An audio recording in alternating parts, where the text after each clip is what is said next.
எப்படி இருக்கு நம்ம ஊத்தாப்பம்? செம்மையாக இருக்குமா? வெஜிடபிள் ஊத்தாப்பம் எப்படி பண்ணுறதுன்னு பார்க்கலாம்.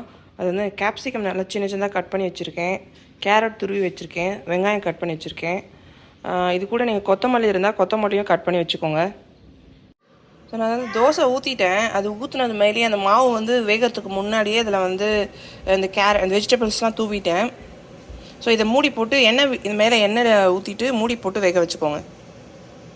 ஸோ இந்த மாதிரி மூடி போட்டு வேக வச்சுருக்கேன். அந்த வெஜிடபிள்ஸ்லாம் வந்து ஒரு வாட்டி நான் இந்த மாதிரி கரண்டி வச்சு லைட்டாக அழுத்தி விட்டுட்டேன். தோசை கரண்டி வச்சு லைட்டாக அழுத்தி விட்டுருக்கேன். இது நல்லா குக் ஆனதும் திருப்பி போட்டுக்கலாம்.